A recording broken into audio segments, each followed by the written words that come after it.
Hello, and welcome to the Center for Sport and Human Rights' second webinar, this time looking at the serious topic of athlete abuse. I'm Mary Harvey, Chief Executive of the Center for Sport and Human Rights, and I'll be moderating today's session. All athletes and officials have the right to engage in safe sport. Yet for some, sport brings disturbing experiences of psychological, emotional, physical, and sexual abuse. And this isn't just happening in certain parts of the world. With the recent rise in athlete activism, more and more athletes are now finding their voice and sharing what's happened to them. We'd like to start today's webinar by showing a short video we've prepared, which highlights some of these stories.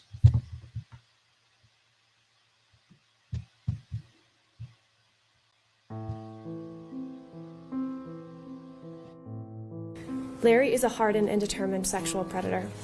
I know this firsthand. The gymnasts are still, in my opinion, treated like pieces of meat.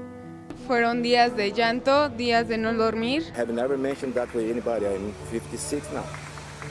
It happened when I was 18. Mentally, physically, sexually abused our players. Those treatments were pathetically veiled sexual abuse. To me, this was like a nightmare scenario.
Okay. Thank you to our team at the Center for Sport and Human Rights for compiling that sobering video. But the point of it was to highlight that athlete abuse or abuse in sport is not something that's isolated to a few sports or a few people. It's happening everywhere, and it takes different forms. So to that end, there's more attention being paid to this. And I'd like to draw your attention that later today, there's another webinar from the producer of the film Athlete A, which is the film about the gymnastics abuse in USA Gymnastics. And it looks at how to best be the best advocate for your child. This shows that the topic is front of mind for many in sport. The question is, why? Why are stories from figure skating in China to gymnastics in the UK and other parts of the world so similar? What is it about sport and the sporting environment that makes this so common? And if it is so common, what can we do to spot it early and prevent it? The other question is how? A few bad people can't operate with impunity at such a large scale. So how are they allowed to continue to operate after abuse has started? Why don't people come forward? Today, we're going to try to answer some of these questions and understand the root causes of abuse in sport. Only then can we find practical solutions. But before we start, I'd like to say what this webinar is going to be about and not going to be about.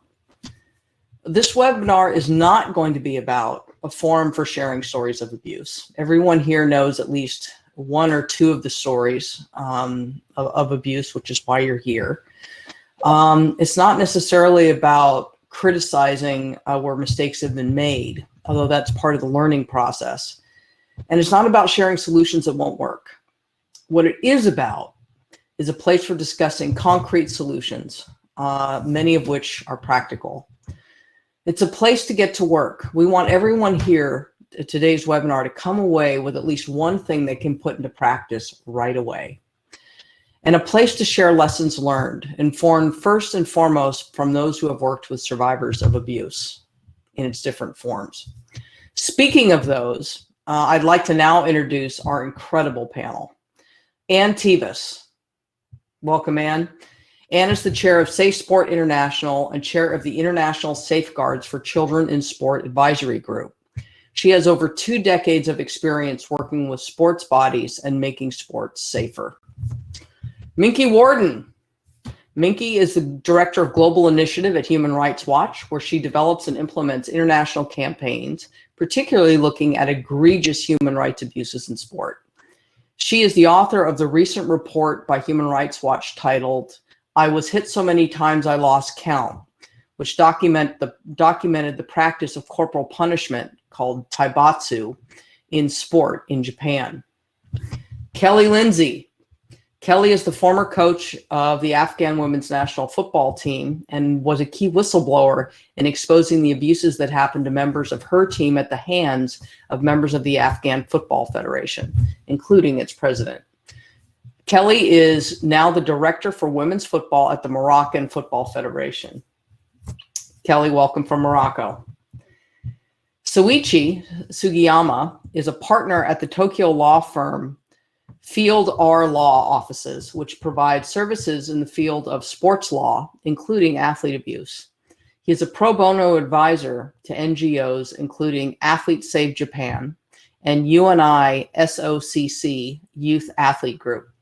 He was a specialist reviewer of the Japanese translation of the Human Rights Watch report, "I Was Hit So Many Times I Can't Count." And finally, Kat Craig. Kat is the founder and CEO of Athlete, a not-for-profit charity specializing in athlete-led change.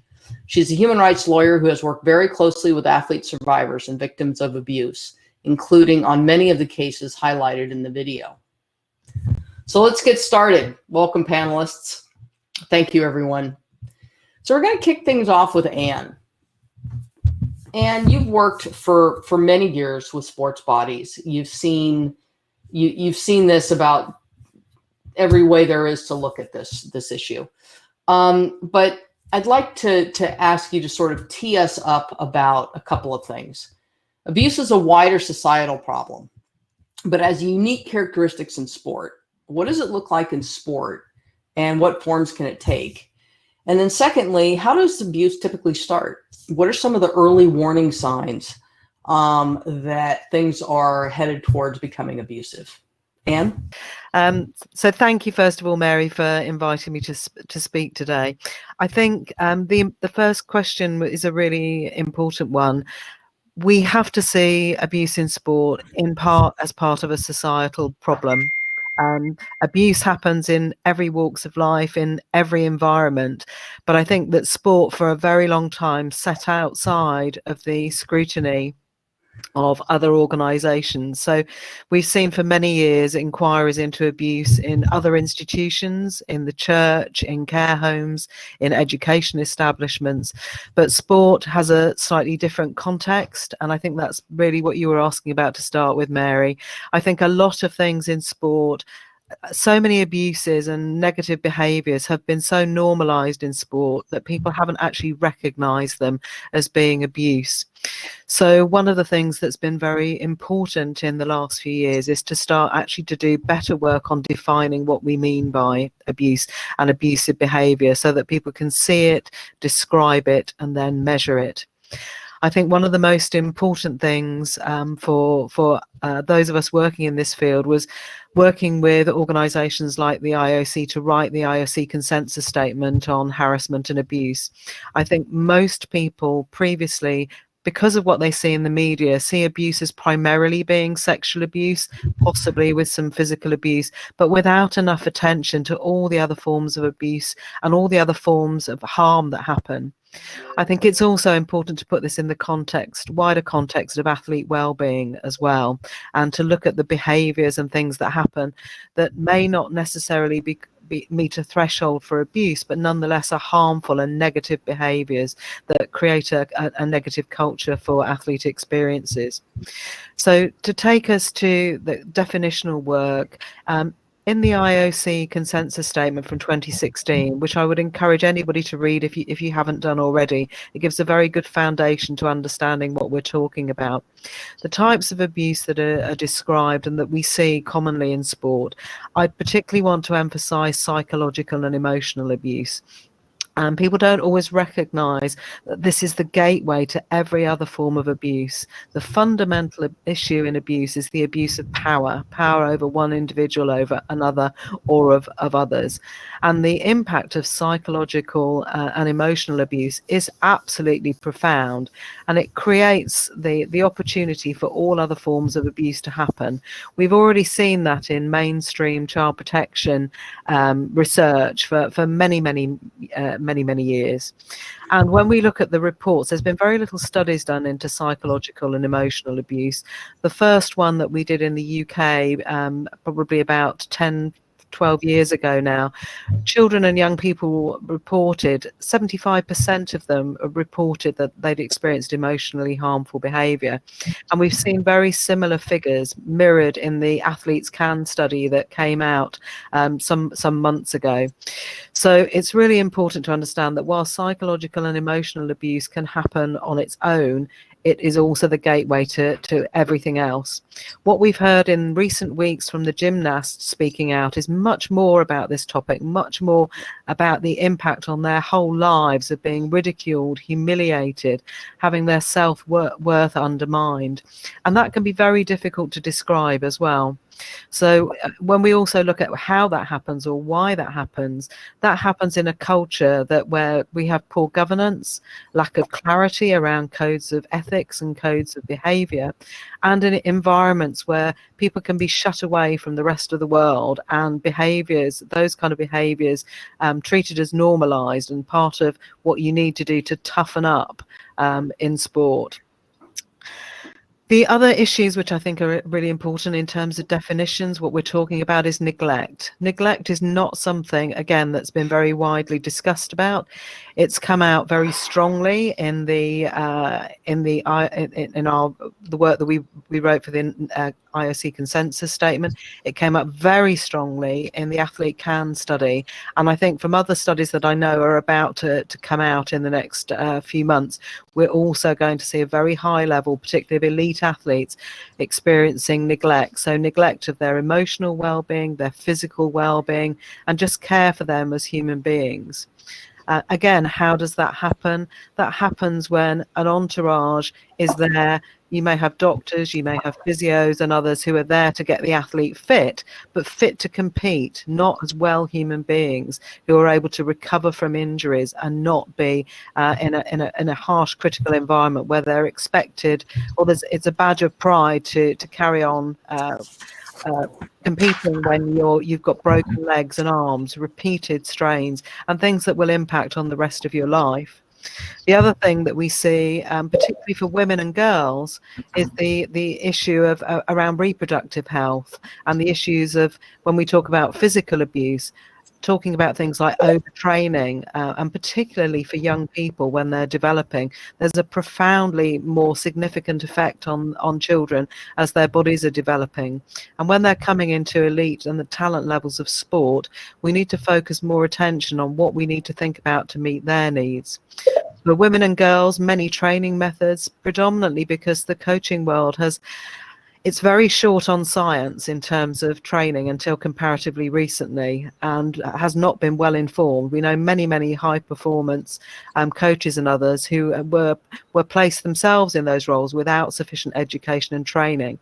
And we have women and girls who suffer whose reproductive health suffers. We've heard Mary Kane's stories about how many years she went without experiencing periods. All of these things are a combination of neglect and of physical abuse.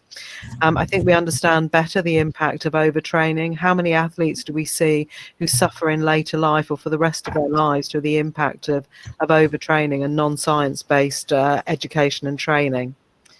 And finally, sexual abuse and sexual harassment and abuse, which I think people are most familiar with. I think one of the things that we're seeing that's new at the moment within the sector is online abuse and sexting and young people getting involved in activities that are dangerous for them that they might not understand.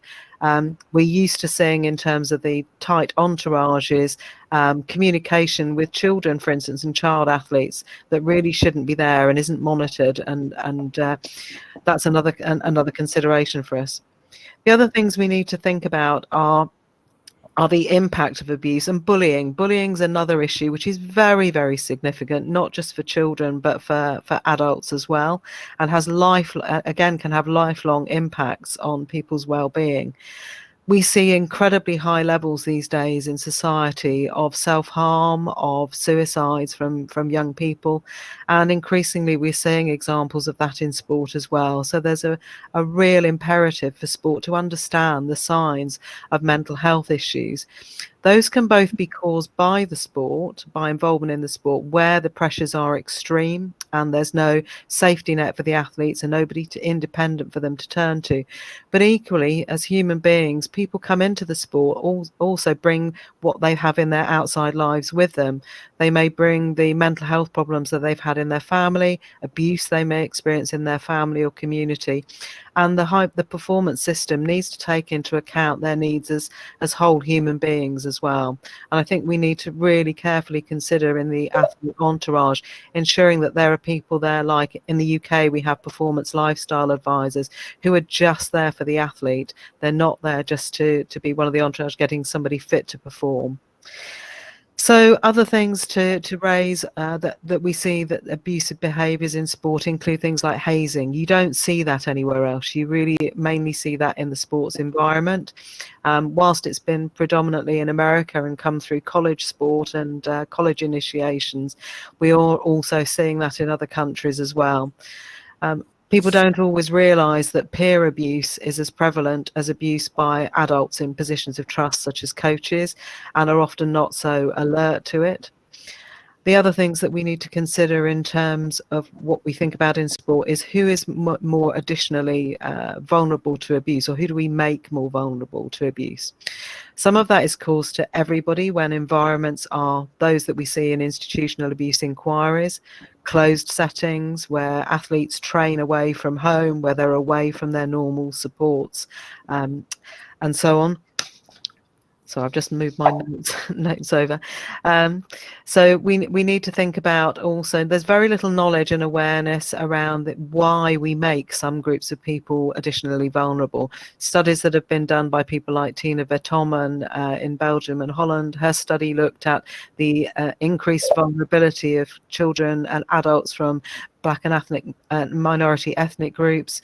Children who are disabled are significantly more vulnerable to abuse in normal life, let alone in the sports environment. And sport, again, is only relatively recent in terms of its inclusivity of disabled participants. You get added pressures there where for disabled participants, their dependence on people to actually access sport may make them more tied into their abusers as well. So that's a kind of brief snapshot in terms of what the types of abuse are and what we see. But the other thing that we should note, and we've seen this tragically in too many cases recently, is where athletes have experienced incredibly traumatic things. When we think about the Larry Nassar case, when we talk about some of the other high-profile cases of abuse, is the impact on everybody else, how those who set out to groom people for abuse groom their families, groom their communities. And we have seen far too many cases in the Arte documentary recently of athletes whose parents have killed themselves and harmed themselves as a result of the impact of abuse on their families.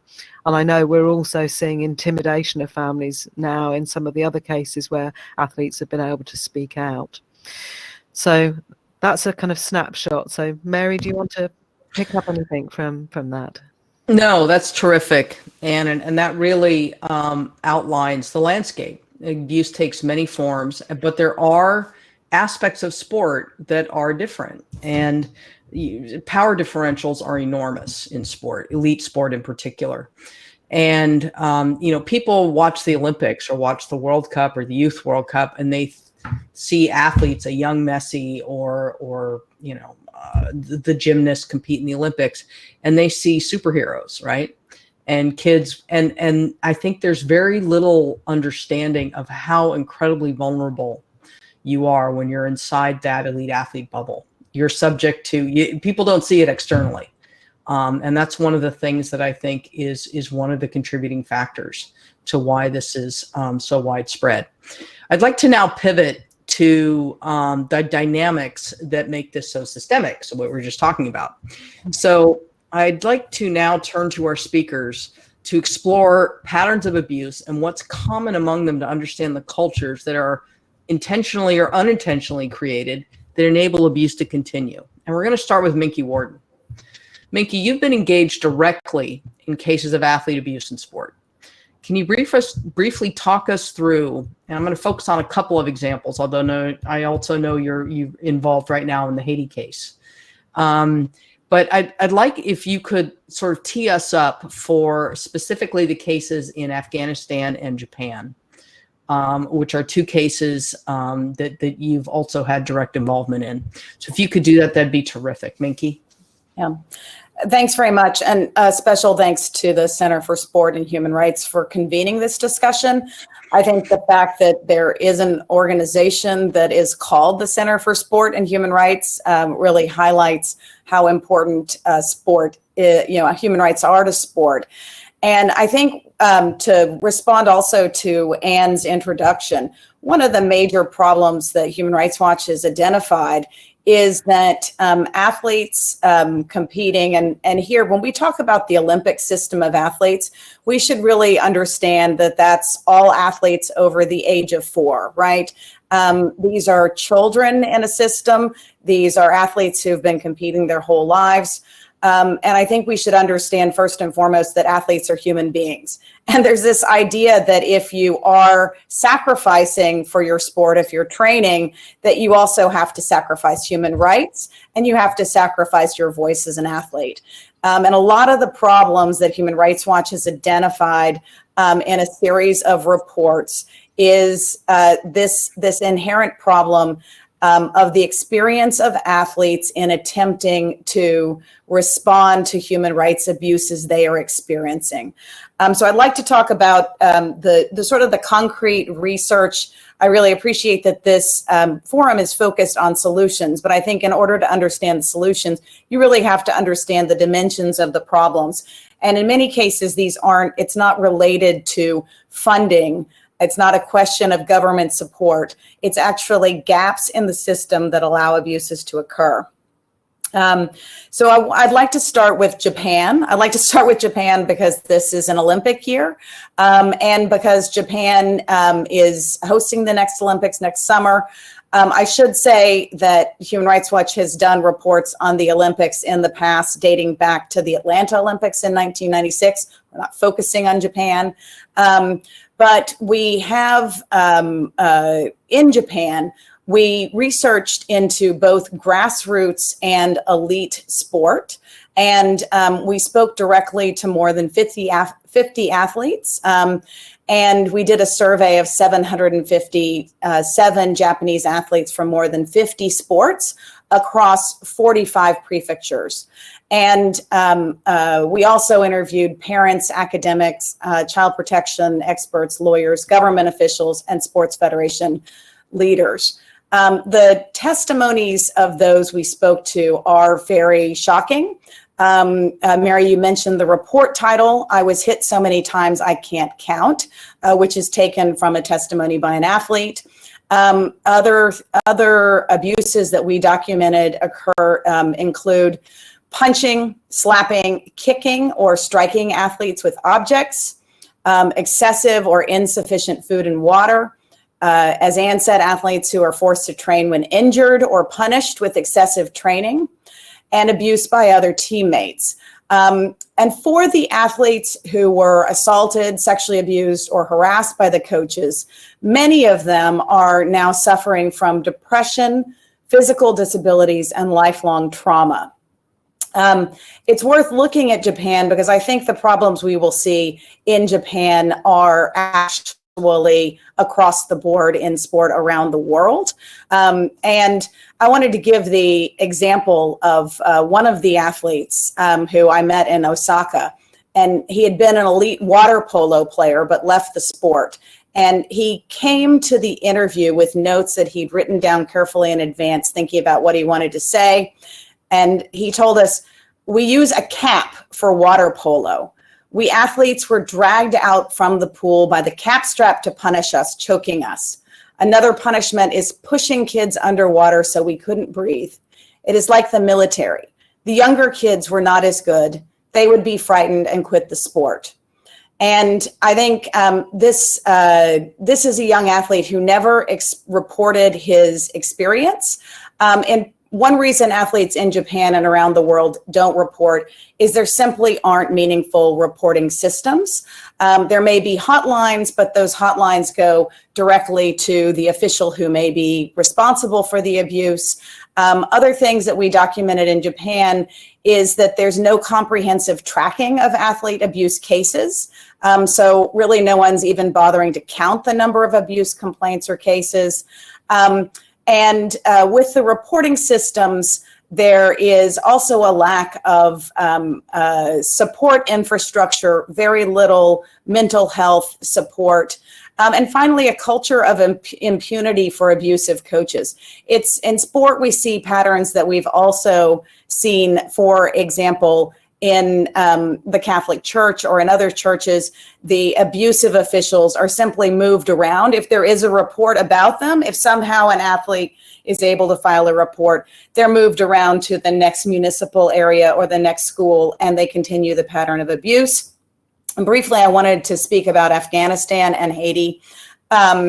In both cases, the presidents of the Football Federation were sexually abusing women, in some cases teenagers, who were members of the women's national team or the under 15, 17, or under 20 teams. These abuses are so horrific, people say, how did this happen? But when you look very closely at these cases, you would say, how did this not happen? In the case of Afghanistan, the president of the Football Federation was a man named Karamuddin Karim. He was a warlord from Panjshir province. He had no connection to football whatsoever, and he just moved his warlord practices into the Football Federation.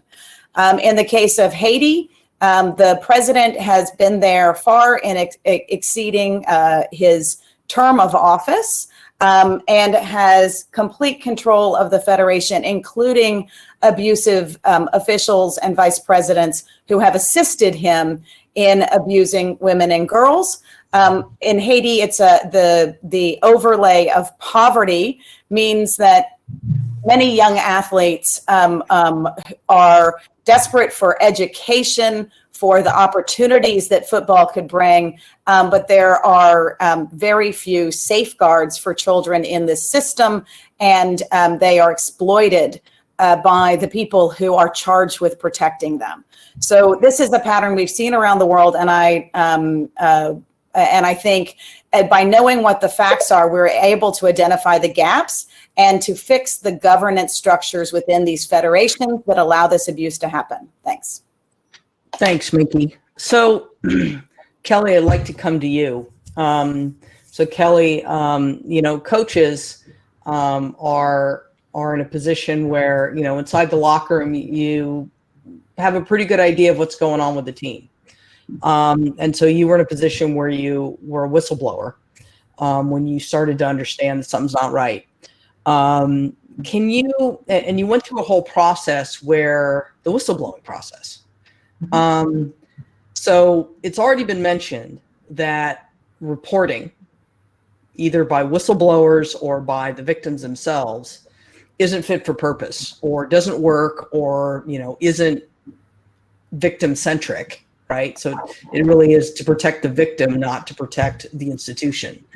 Can you talk to me a little bit about the experience that you had in reporting, but through the lens of what would have helped that you didn't have, right? So as you're going through this process, what could have been better that would have made it fundamentally healthier, better, safer, what have you, as you went through the process of reporting? Yeah, well, I will also agree. Thanks for having this conversation. I think it's really important that we have this, because it's my number one thing to every governing body out there is this is a really hard topic to discuss. And in my 30-some years of living, I never discussed this topic until I was in this situation with a team. I never talked about abuse. Nobody ever talked to me about abuse. I was never educated on what abuse is. There were obviously some thoughts, coaches and players shouldn't do this. There shouldn't be these types of relationships. But in all of my, schooling and all my sports education and all my coaching licenses, nobody ever had an open dialogue or conversation about this topic. So I was— Or what boundaries look like. I was completely uneducated. Yeah. And I think that that's a key theme for every governing body. It takes no money.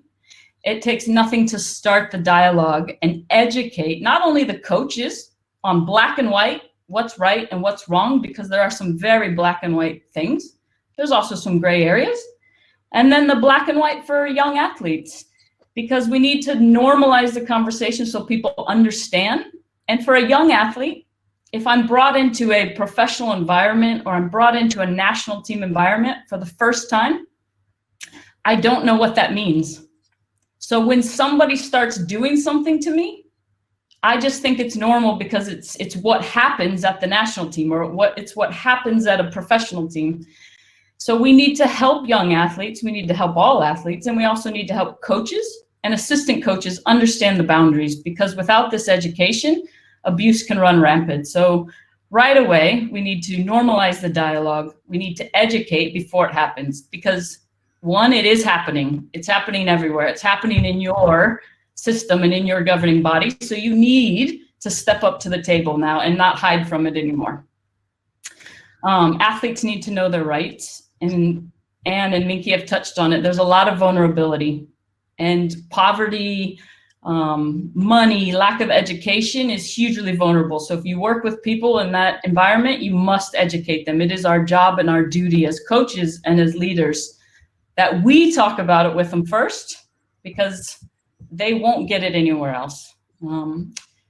I never expected to be in this situation. I never expected to hear the stories that I heard. I never in my life would have thought I would hear these stories. And the first thing I wanted as a whistleblower was help. I wanted help. I wanted someone to listen. I didn't know if I was right. I didn't know if the stories were right. I didn't want to be an investigator. I wanted somebody above me and around me to guide me on a process to help my players. And that's where I feel like we were let down. And that's where I encourage every governing body. You need to create a no judgment environment.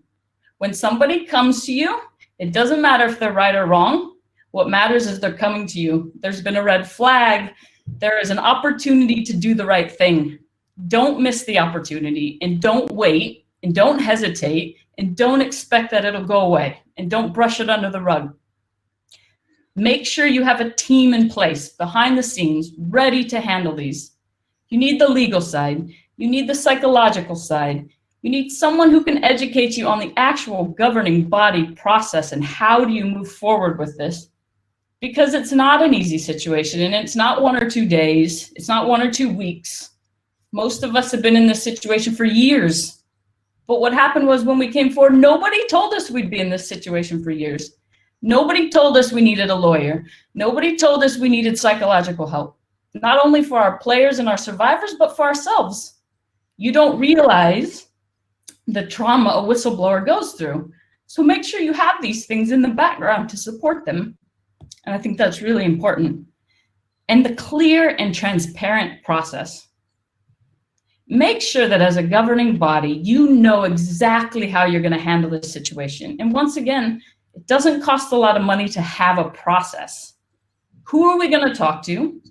Who's behind the scenes supporting us? And how are we going to go step by step? And make sure when the whistleblower comes forward, you educate them on the process. And also you educate the survivor on the process. Because to have a survivor-centered approach, you don't want to trigger them over and over and over repeating their story, okay? Make sure that the legal process is in place, that they understand how to tell their story, that things are going to be missed and forgotten because trauma is very difficult, and how they can get to the point of telling their complete story, because it doesn't come in just one episode, okay? It takes time. And make sure that your governing body and your team behind the scenes are educated on this, on abuse, on trauma, how to deal with it. The investigation and the storytelling is extremely difficult, and you need to be very sensitive about it and timely and understanding. And I'm not the expert on that, but I know we need experts to help us with it. It's definitely a hard process to get everyone going. And I'd really say the last thing is, and I think this is something that I haven't seen a lot of, is that truly publicly, the people who are charged with abuse are banned, and everyone knows it. Too many times they get pushed into this organization or that organization, or they move to another country, and they're not on the abuser list because they're now moving to a new place. We have to do a better job globally to truly ban these people, so that survivors and victims know that the abuser's being put away and they're in a safer environment. Sure, those are great. Those are great points, Kelly. Several things, just so much out of that. One is the role of whistleblowers, and we talk about a survivor-centered approach, which is the thing that I've seen. I come from sport as well, former athlete, and what I've seen, I've also been inside sports bodies, is that a lot of the mechanisms are designed around the institution as opposed to the victim. And so it's sort of the protection of the institution that we're investigating. And it's not protection, it's not, an individual that's been harmed, the victim itself. So that's what we mean by victim-centered approaches. When they are reporting, or a whistleblower is reporting, what is safe for them? Right, because this is a traumatic thing, and what can we do to make it safe for them to report? And so several things. The burden of investigation shouldn't be on the whistleblower; should be on the institution. I mean, that's critical. We talked about survivor-centered approach and whistleblower centered approach, and these are critical things going forward and very practical, I think.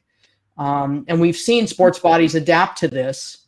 FIFA has made changes over time, certainly with the Haiti case now, where they're starting to get what survivor-centered approach means.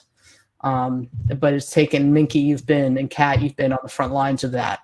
I'd like to pivot now to Soichi. We're running a little bit behind schedule, so we'll try to make up a little bit of time. But Soichi, I'm going to go back to Japan. So Minky mentioned several things in her discussion and teeing up the practice of taibatsu. What do you believe are the factors that cause athletes, and we're going to talk about reporting, we're going to stay with reporting. Why do you think athletes don't report? I mean, it's not necessarily just their responsibility to report. People who witness it can also report. But why do you think that athletes don't report, don't seek help, don't disclose what's happened to them? Okay. Firstly, thank you for inviting me to this wonderful seminar. At the beginning, I'd like to refer to the result of Human Rights Watch report. As Minky said, the report was based on 56 interviewers and about 750 digital survey. And 20% of them answered they have experienced taibatsu in Japan. So this report showed that the child abuse and corporal punishment, which is also referred to in Japan as taibatsu, is a current existing problem in Japan. And this report also showed that few of them can report about their abuse. To answer the question from Mary, based on my practical experience, firstly, victims of abuse in Japan avoid seeking help or reporting because they fear the retaliation from coaches, other teammates, or officials. One of the survivors of athlete told me that once he sought help against abuse by his coach, unbelievably, he himself was kicked out from his team, and no coach or no teammate helped him. And second reason is insufficient reporting system in Japan. The report revealed that the absence of a centralized reporting system for abuse, the hotlines in sports organizations in Japan are not friendly for the victims. This also causes another problem that there's no public statistics on the total number of child abuse complaints in Japan. So these are the reasons why in Japan the athlete couldn't report about their abuse by his coach or other officials. Okay, I mean, culturally, there are a lot of barriers, right, to reporting, and this is part of it. It's breaking, as Kelly mentioned. We got to start talking about this, normalizing the conversation that we need to watch out for this. There are black and white lines, and you know, I can completely relate, you know, to my 20-year-old self about things that you thought, well, that's just the way it is. That's just the way it's done. And at what point are you crossing the line from, you know, driving performance and trying to unlock a player's potential or an athlete's potential into you're abusing them? And if you were doing this on the street, you'd be arrested or should be. So, I mean, these are very serious things. But, you know, I want to pivot now to Kat. Kat, you know, let's talk about a little bit about the common threads. So you've worked with, and what I think is really unique about the work you've done and why you're so valuable to this discussion is you've represented victims in the sports space, directly represented as their lawyer, and you've also worked with sports bodies in terms of the reporting piece, the testimony piece, all of that. So, you know, I would love to hear, you know, what are the common things that you're hearing in the cases you've heard? What are the commonalities? And what are things that, you know, even just very simple, basic things that need to change in order to make this situation fundamentally better for victims? Kat? Thanks, Mary. Yeah, I think yeah, you've got me? Okay. A lot of them have been raised, but I think I can pull them together. So for me, there are really three key common threads that I have seen across continents, across sports, across different jurisdictions. And the first, which Kelly addressed so eloquently, is this over-reliance on survivors, victims, and whistleblowers to alert us to concerns around abuse and doing so without appropriate structural support systems available to them.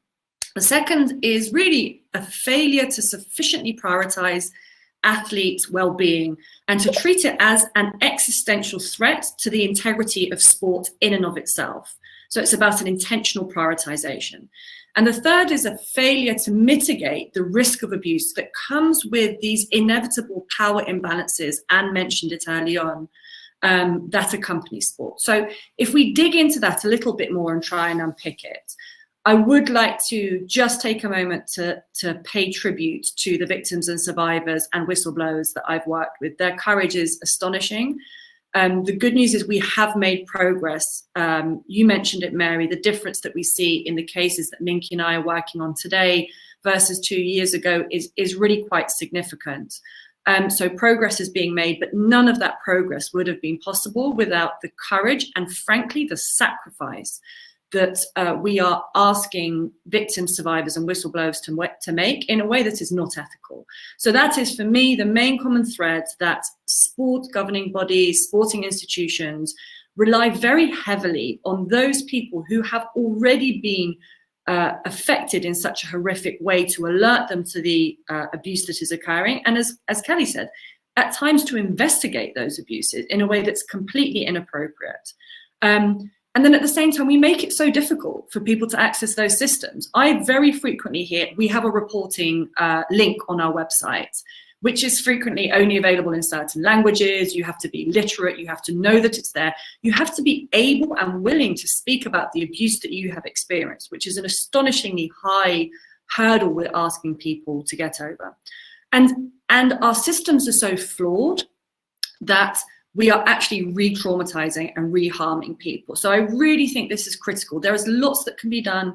You've indicated that there are improvements that are being made. More needs to happen, but we are starting to understand what a survivor-centered approach looks like. It's absolutely critical that we recognize that we are asking people to risk their careers, but at times to risk their lives, right? Minky and I have repeatedly dealt with cases where people are now being separated from little babies, from their families. They are alone, they are at risk, even when they are able to flee the country where they are at risk by their abusers. They are worrying every day about what happens to their family. So a system that is built on these sacrifices by people who've already been abused is not only unethical, but if we take a step back and look at it in the cold light of day, it's completely unsustainable.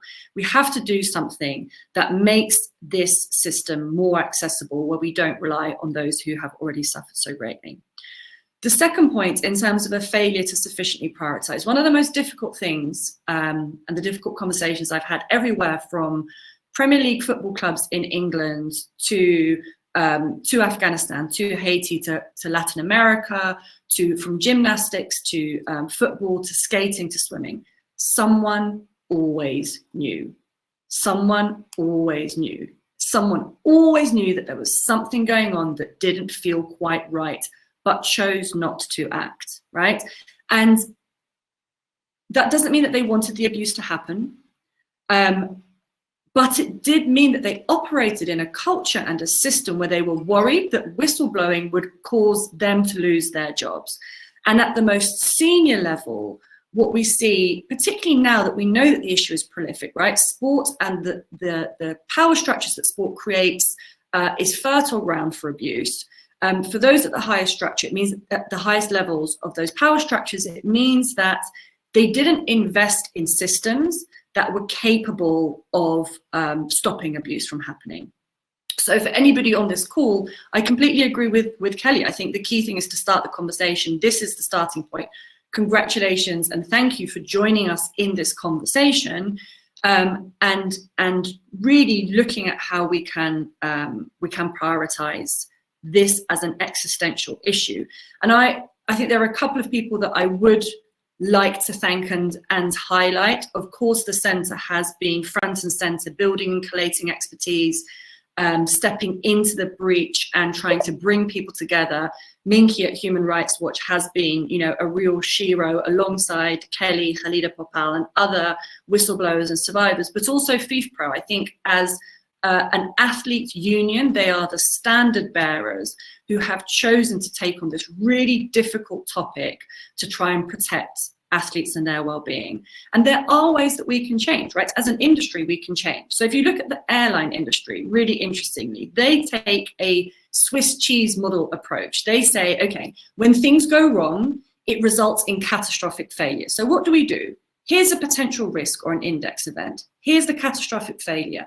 We will put hurdles in place to prevent that potential risk from reaching that catastrophic failure point. And each of those individual barriers may have holes like Swiss cheese. The key thing is we put enough barriers in place to make sure there's no clear trajectory from the point of risk to the point of catastrophic failure. So I think we as an industry need to acknowledge the existential threat that athlete abuse brings to sport and sports integrity.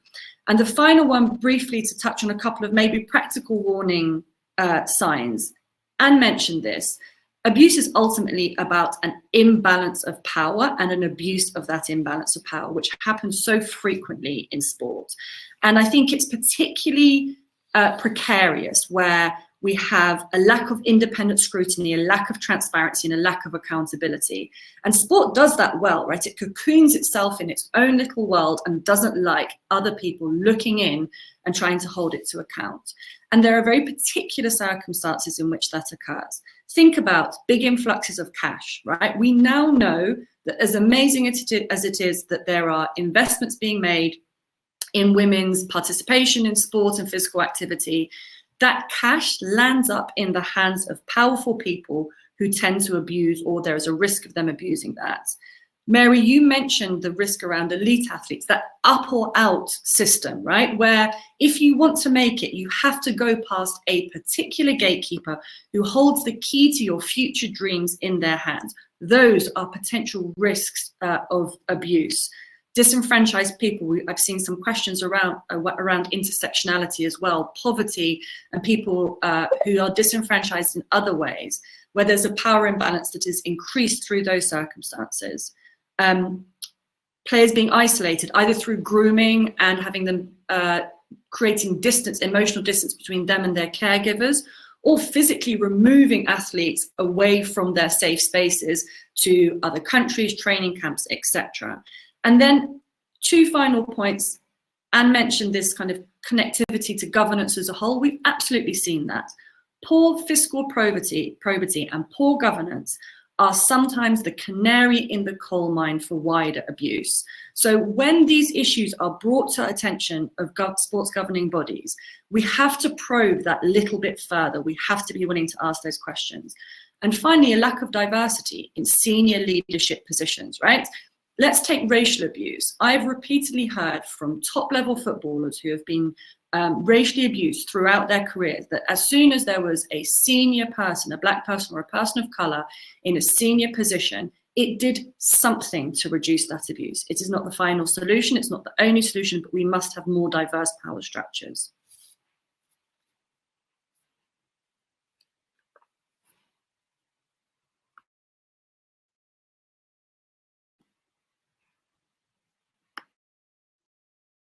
I can't hear you, Mary.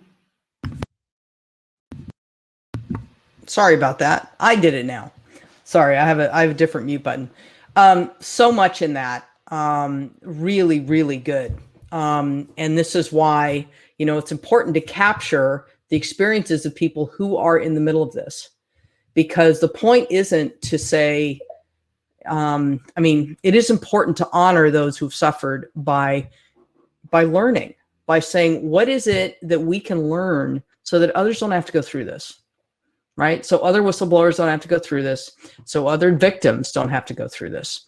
So I'd now like to do a bit of a deeper dive into solutions. And I'm going to and this is going to be a bit of rapid fire only because we're making up a little bit of time, but Anne, I want to come back to you on reflections on what you've heard. You've worked with sports bodies for a number of years. Just what are your reflections on what you've just heard about, systemic issues, and what observations do you have? Well, firstly, I'd like to say just how important it is that this is now coming to the top of boards' agendas and senior organisers' agendas. It's been a very, very slow journey. The pioneers, some of whom are listening here, I think Sandy Kirby's on the call, the pioneers who did the original work, they've been lobbying around this for 40 years or more. So in many ways, it's very good to see the profile that this is getting and that people actually want to do something about it. The people who are on the call are the people who want to do something about it. But we've got there's just so much that needs to be done to change. I think one of the things that strikes me most, and probably the most important thing, and Kelly, well, everybody's spoken about it, is that first response. We have to improve the first response. And I think there's organizations that are setting up systems. Somebody mentioned having hotlines and so on, but actually the hotline isn't the solution. It's a combination of helpline and reporting lines, and they're not always the same thing. People need to know that they can talk to somebody in confidence before they ring an anonymous line where they don't know who's on the other end of it. They may need to test out the waters, find out where they can get help. They might not want to decide to report now. They might need psychological help because they're feeling like killing themselves right now because of what's happening. So that first response thing is where we see things go wrong the most, and it's where we need to put a huge amount of emphasis. If I had a magic wand, and the late great Celia Brackenridge, who was the leading pioneer in this work for so many years, she always said if she had £1 million to spend, she'd spend it 99% of it on education, raising awareness of athletes, raising awareness of everybody in sports. And we need to build that education system, and we need to get some professionalization around it as well. Also, the people who do respond, and I really felt for Kelly and Kat when you talked about your experience of this, they need support as well, and we need to build this in. We cannot leave this work to some poor lonely designated person who's given that role within a governing body. We have to make sure that the whole system wraps around and also looks after everybody else who's impacted. And that's the people who are still working with the athletes, still living and breathing what's going on for them, the club or the community that's affected, their families and everybody around it. We need a holistic approach, and it also can't just be done by sport.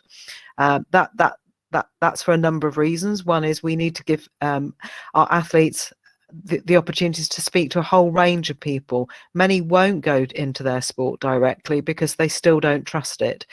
They need to be able to be signposted also with confidence by their sport to external help agencies.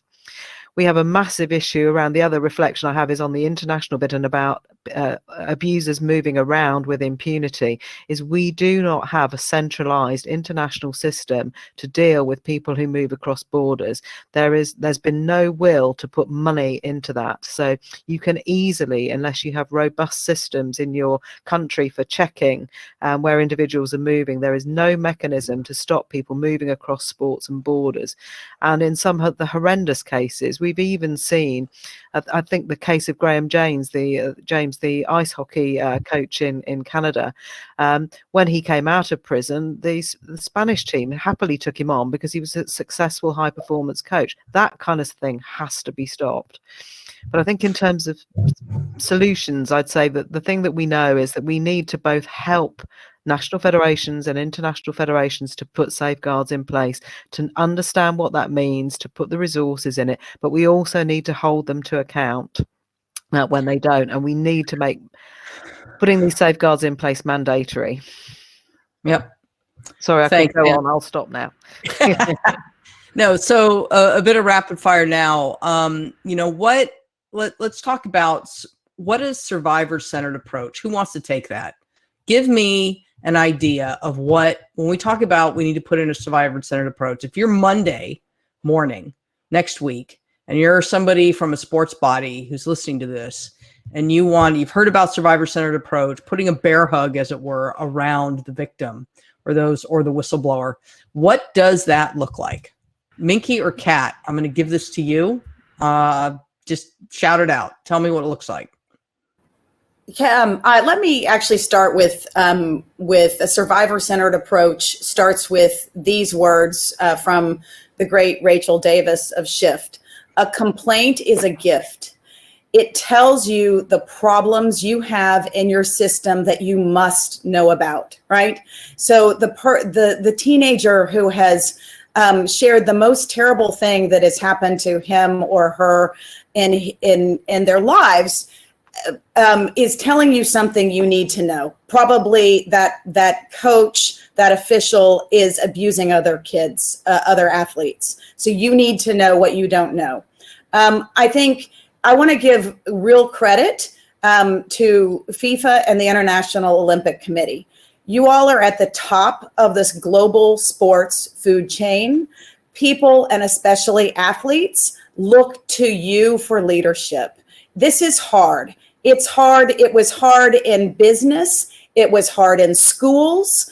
The fact that, for example, in Japan, there is a word, a vocabulary word, taibatsu, that means beating athletes in training. The fact there is a vocabulary of abuse in sport says it's been outside the international system for far too long. But there are solutions. They exist, and they're in human rights, and they're in human rights in business. And I think the first step is actually listening to athletes, treating complaints as a gift, and then using the systems of human rights to address these problems comprehensively, not just in individual sports, but around the globe. Okay, Kat, survivor-centered, victim-centered approach. And then Kelly, I'm going to come to you. Thanks, Mary. Yeah, let me tackle this in really practical terms so that if people go back to their organizations, they can think of some practical, immediate steps. So I think the first thing to do is, I absolutely agree with Minky and Rachel. The first thing is to treat all of the reports that you receive, regardless of where they come from, treat them seriously and hear them. Then I think there's two practical things. First, you have to conduct an urgent risk assessment. What we consistently see is that people are at risk simply by speaking out. And there's a couple of different types of risks that you want to identify.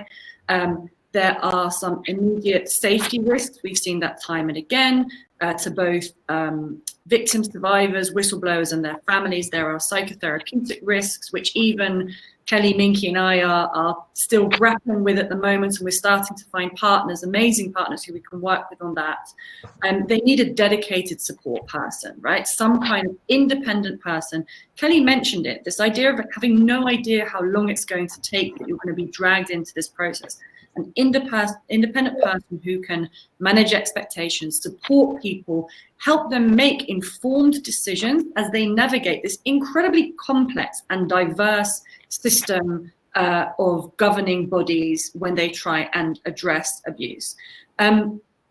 Give survivors and victims a voice throughout the process, right? Keep them informed, but also treat them as partners if they wish to be treated as partners and if they wish to be continually informed, because they have incredibly important input.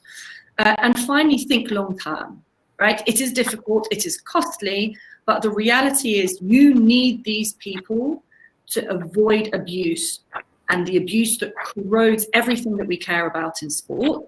And that means long-term support. So start with an immediate urgent risk assessment, get people out of danger, but then recognize that you have taken away from many people their dreams and their lifelong ambitions. And we need to provide longer-term support so that these people can be and continue to be a meaningful partner and voice in sport to make sport safer for everyone. Thanks, Kat. Mary, Sorry. Can I add one more point to that? And it is to actually remember that athletes, again, are human beings, and there may be a full range of needs that they have. And those needs could be immediate financial, could be safety and security, could be education, could be health. And I think it's something that seems so basic you don't need to say it, but we've found out over and over again you have to say it. Well, and you don't want to re-traumatize them. So the fact that, before they, something's wrong, but before they're in a position where they need to give testimony to anybody who's investigating, are they in a position where to do so, they can do it safely? Or by doing that, is it going to re-traumatize them? Right. So there's also that issue of that's the survivor-centered approach bit, is how do we keep them safe and make sure their needs are being addressed, be it safety, be it money, be it whatever. And then can they provide information safely that's not going to incur further harm to them? And that's where maybe emotional support. I know in the case of other cases of athlete abuse, we've said before anybody talks to any victim, does the victim have access to counseling so that they can be in a safe space where they have to give then testimony of what happened to them? I want to go to Kelly. And we're just going to run over a bit because it's a great conversation. And we're just going to run over because I want to get into do's and don'ts, and I want to get into questions from the audience. So hopefully you'll all give me a little bit of leeway, just a little bit over 10 minutes or so. Kelly, I want to come to you. What would have made a difference to you if you could say that would have really helped? So if that had happened as a whistleblower, that would have really helped me. Yeah. I think one of the big things here is policies and processes and procedures are only as good as the people you hire to implement them. If we only hire our friends and we have a corrupt environment in the governing body, then no policy, procedure, anything you put in place is worthless. So the independent group to manage and run this, to me, is of the utmost importance, because I can report to you in your governing body, but the gatekeeper who hears my report, if they are best friends of the president, if they are connected, if they know to protect the organization, then my whistleblowing report means nothing. We need independent teams to support whistleblowers and survivors. Because, as Minky mentioned, I'm a 16-year-old kid and I need to report something. It's the worst moment of my life. We cannot expect that our policies and procedures mean that a 16-year-old kid is the one who's going to report. And as the whistleblower, if I know I'm going to lose my job by reporting, and I'm living in a place where my job is of the utmost importance and I can't possibly lose it because of my family, I'm going to choose my family and I'm going to choose my job over reporting. And if I report and the person who gets it in human resources is dependent on their job and their connection to the leaders, then they're not going to report. If we can do anything in your governing bodies, but as a global group, we need an independent organization that absorbs these. And it cannot just be one person, because one person, we have cultural issues, we have language issues, we have religion, we have massive things. We're all humans. We're all humans. And when we hear something, we immediately put a judgment, a human judgment on it. We need an independent group that all receives this at the same time so that we can't have blockage and gatekeepers. What we tried to do is we reached out to people. I wish we could have reached out to organizations who were organized to handle this and look at the global picture and say, all right, we need to take care of safety, we need to take care of legal, we need to take care of psychological. And I know if I was a governing body right now, my head's exploding. Like, how do I do all this? But if I could give any advice, one, just talk about it. And two, have a team behind the scenes, okay, that is not paid by you. Let's find a way to pay them by somebody else. Their job, as Minky said, is to take these reports and alert you because it's coming. And if you don't take care of it, you're going to have a massive, massive issue on your hand at some point. So take these alerts as positive, work as an independent group, and trust in the system. Hire the right people, organize the right people. And I think if we all dialogue about it, we'll all get better together. No one's going to solve this today, so don't think that you can. But how do you create an independent team to help you manage it? And how can you ask for help to pay that independent team so it's not coming from you? Very briefly, Anne. You're muted. I just want to pick up a little bit on that last point, because I think independence in decision making is really, really important, and choices. But also there is a very practical issue around what happens at the very early stages. And those bits will always need to be dealt with in the sport. We'll never have a system where every single report can go to an independent body. And actually most things start with comparatively minor stuff at the beginning of the process. So we need to be able to also strengthen grassroots and club environments so that people can challenge each other and pick up small things before they get into the high threshold, things that need to go into an external system. But the other thing from a very practical point of view is organizations don't know where to start and don't necessarily know that things like the international safeguards for children in sport, guidance documents, safeguards are there for everyone to use, that there are the toolkits that we've seen coming from the IOC and FIFA. There's a lot of stuff out there. And very finally, with the best toolkits in the world, you still need some hand holding. We need to pair people up.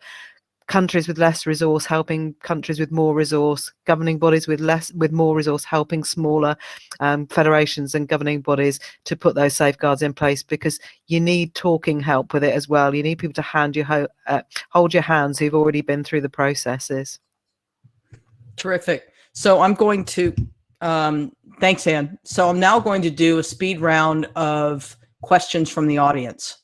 And then we're going to end with do's and don'ts from the great Kat Craig. A few questions that have come in, and I'll just get sort of the first three. I'm going to read out the first three, and anybody who wants to answer any one of them can.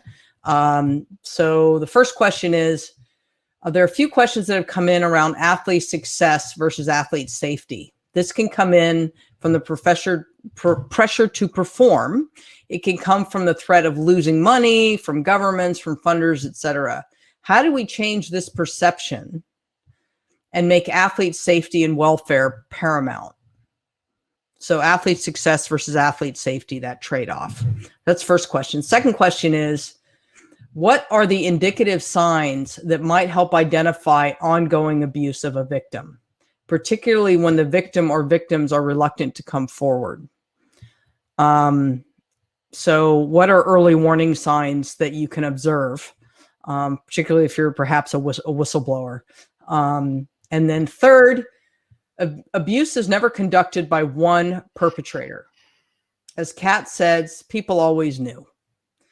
There's a culture of bystanding. So this idea of being bystanders in sport, and this bystanding perpetuates impunity and a culture of not coming forward. How do we address this and encourage people to come forward, particularly whistleblowers? So there are a couple more that I want to get to questions, but I'm just going to stop there. So I'd like to, on the first question, I'd like a show of hands of who'd like to take that first question around athlete success versus athlete safety. Kelly. I think this has been something that changes over time. Back in the day, everything was about results. Had to be results. You had to win. And, you know, as humans, we want to win. If you're in sport, you want to win. If you're a coach, you want to win.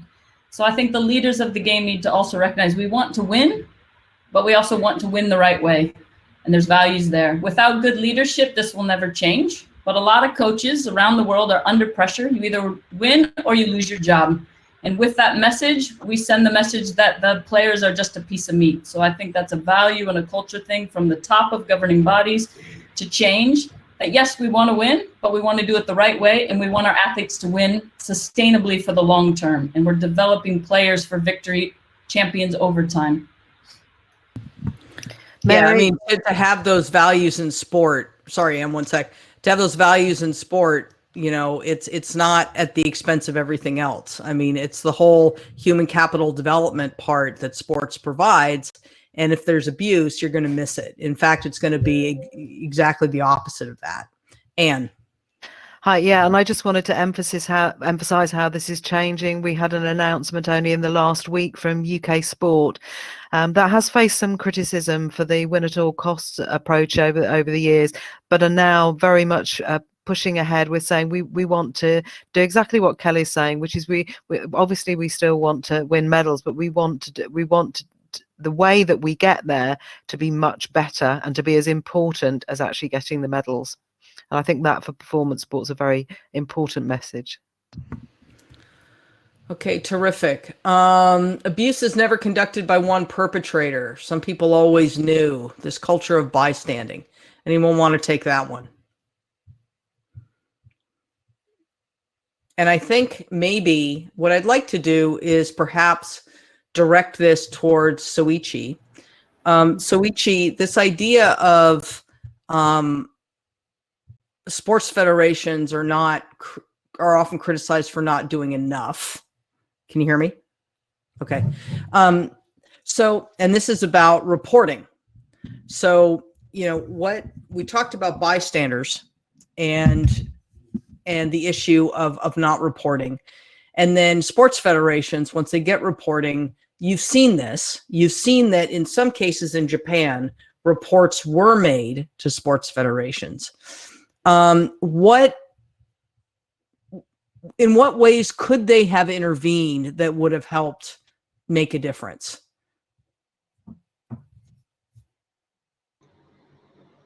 Okay.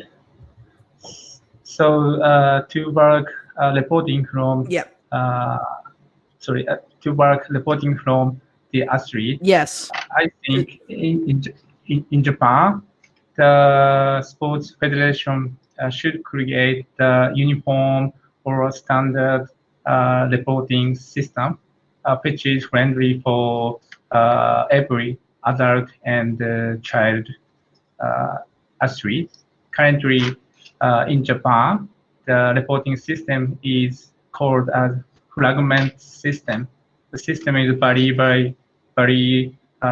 federation by federation. So the athlete couldn't find how to effectively use this system. So we collaborate with the Human Rights Watch. We are now starting the safe sports campaign called Kick Abuse Out of Sports, and our proposal includes newly create centralized administrative authority. I think this kind of system should be created by a sports federation, and it makes realize safe sports in Japan or in the world. Okay. Absolutely. So coming to early warning signs of abuse. Kat, perhaps from some of your work with victims, anybody who wants to come in, what are, or Anne, what are things that if you see it, sort of, if you see something, say something, that sort of thing, what are early warning things that people can maybe look out for, that something might not be right? Often, I'd say changes in behavior. We can't rely on athletes telling us or children telling us in any other way. We need to spot that people are unhappy, that they're showing signs that things are different. There are changes in their behavior, changes in that can be things in terms of grooming. You may also see, when you see children being groomed, people should be alert to the fact that people are getting favors, they're getting unusual gifts. We often see that kind of thing happening in some of the cases that have been quite high profile. Just people get singled out for different treatment, either negative or positive, depending on how the abuser is treating them at the time. So it's being alert to indicators like that. So Kat, I'll hand back to you for that, to pick that up. Kat, any thoughts? No, I agree with all of those things. Players being dropped without explanation, just unusual behavior. And I think the tricky thing is that at its best, a relationship with a sports coach in particular can be amazing. It can be an incredibly powerful and valuable relationship to help develop young people. So I think it's just about making sure that that is appropriate and that it is that it's not being kind of kept in isolation, or where young people are being taken to one side too much without kind of clear public scrutiny. It's Minky here. I would just add that you should look for the signs of trauma. And it's, I think this could be depression, withdrawal, poor performance academically or in the sport. And ironically, in sport, if you're performing poorly because you're being abused, then you actually have you're in the situation where you could be excluded from sport because of your abuse. And I think Human Rights Watch has spoken to athletes who narrowly missed the Olympics or the World Championship and who are convinced it's because of the abuse they had to endure. So I think trauma can absolutely affect an athlete's performance or academic performance, and those are the signs are available if you have someone looking to see it. Let me add one other thing. Both the FIFA Guardians program and also the IOC's new safeguarding rules that were put in place actually require every federation to have training and to have someone whose job it is to do safeguarding and to spot these signs and to be there as a resource. So I think the single biggest thing that Human Rights Watch would identify as making a difference within federations or within sports is it is someone's job to do safeguarding. It has to be someone's job. It's not a choice. That's absolutely right. And actually, if you, not to get into the Sustainable Development Goals for a minute, but the Sustainable Development Goals, which many countries are working towards, One of them, Sustainable Development Goal 16, and Sustainable Development Indicator called 16.2, which is a push to eliminate forms of abuse.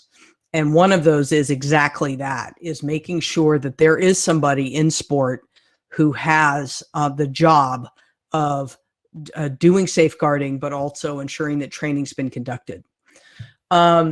So with that, I'd like to, there are other questions from the audience. I'm just going to read them out. We don't have time to get to them, but perhaps just to acknowledge those. Let me just go back. It's unfair and professional to rely on well-meaning amateurs and survivors to find a solution. How can we help these people? As Kelly said, can training for coaches and athletes be the answer? I think we're hearing that, right? That yes, training for coaches and athletes is the answer, and to take those questions and those reports seriously. What action needs to be taken in policy development at governing bodies and sport clubs and federations? I think we've also heard that. Independent reporting structures, and structures that are victim-centric, not institution-centric. So it's that paradigm shift that we need to have. So I'd like to pivot now to the close of the webinar with two things. I'm going to give some closing remarks, but before we get to closing remarks with solutions, I'd like to ask Kat Craig to give us some do's and don'ts when someone comes to you with an allegation of abuse. What are do's and what are definitely don'ts? Kat. Thanks, Mary. Yeah, I think there are three key takeaways. The first is don't treat it as someone else's problem. Don't avoid the topic because it is uncomfortable. We all acknowledge that this is a difficult subject area, but recognize it as all of our responsibility to try and find a solution. Recognize it as a sports governing body, as a genuine existential threat to the sport that we love. Make sure that you table a conversation with whoever you think can help you in progressing this discussion. Make sure that you involve survivors and victims in that process. There are some amazing advocates who are very strongly involved in creating policy. Colin Harris, I think, is here today. He's one of those people, and there are many, many others. Please do acknowledge the work and the experience and the lived experience of people in that context. I saw a couple of comments which I really strongly agree with as well, in terms of ensuring checks and balances, looking at mandatory provisions, clauses in sports contracts where accessing funding is contingent on those. I think there's lots that can be done that creates a different expectation and greater transparency between sports governing bodies and those who are receiving the funds. The second point is walk a mile in the shoes of a survivor, a victim, and a whistleblower. We've spoken about this. Don't assume it is easy to come forward. Don't assume that there are no barriers just because you have a complaints mechanism in place.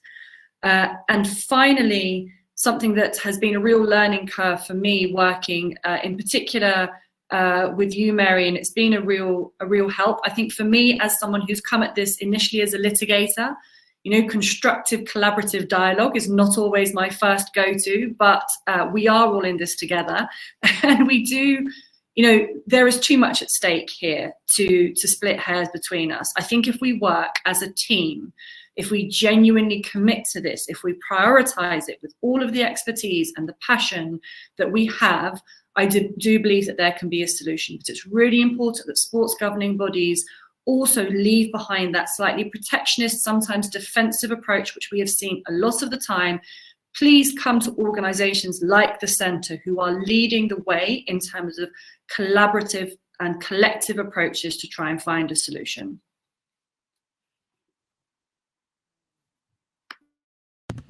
Thanks, Kat. Terrific, really helpful. And, you know, when we started this webinar, we said we'd be solutions focused. And so conclude, I'd like to highlight a few of the solutions. But before I do, I want to give a very brief anecdote.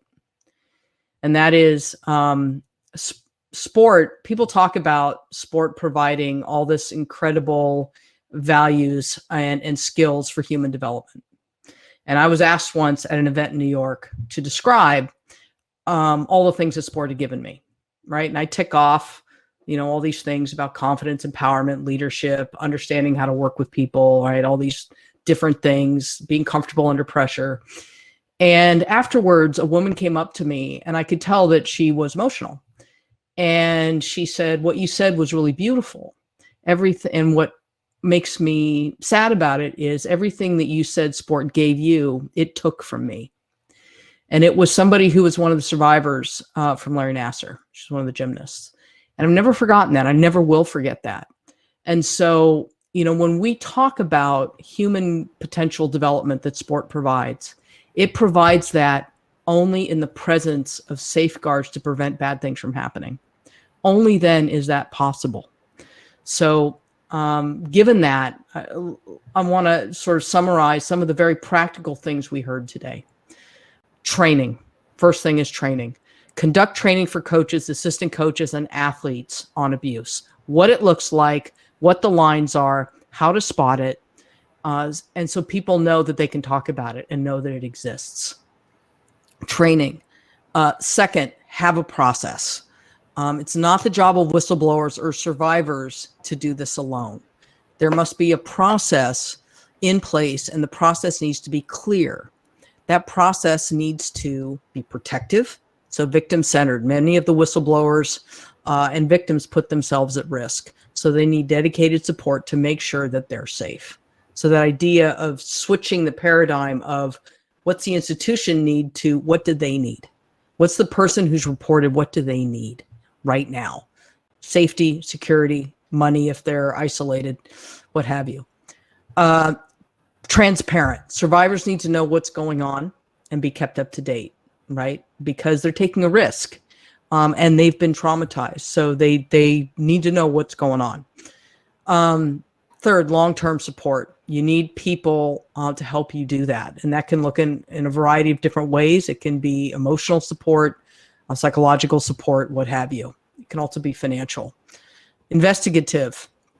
Going forward, you can't rely on victims to find out or whistleblowers to find out about abuse. You need to find a process that can take these issues on before they get out of control.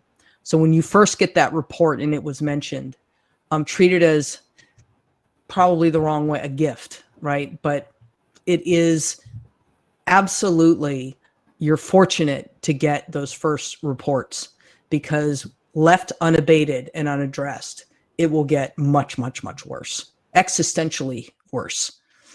Third point, take it seriously and listen. They're telling you something you need to know, and in doing so, they'll give you the opportunity to do something about it. That was just mentioned. And final, two final things, independence. Policies and processes are useless if they're not independent. Put a wall between the politics or the personalities and the victims. So this is very, very important. So the victims do feel safe. Whistleblowers do feel safe from retribution. So that's incredibly important. And then finally, safeguarding. Dedicated capacity. And this is the Kazan Action Plan 16.2, talks all about it. Safeguarding. Dedicated capacity towards safeguarding, identifying early warning signs, training coaches, caring for people, and training others. So really, really good practical things that we got out of today's webinar. Thank you so much. Thank you to the audience for going 15 minutes over. We apologize. It was an amazing conversation, and I want to thank all of you, and I want to thank our terrific panel. All of you were amazing. Thank you so much, from all parts of the world, from Northern Africa to Japan to New York to Europe. Thank you so much for being a part of today. And I hope this has been helpful for all of you. If any of you have further questions or want to know more, please feel free to reach out to the Center for Sport and Human Rights. You can find information on how to contact us on our website. We'd love to engage with you and help refer you to resources that you can use to further this work. Thanks, everyone. Have a wonderful rest of the day.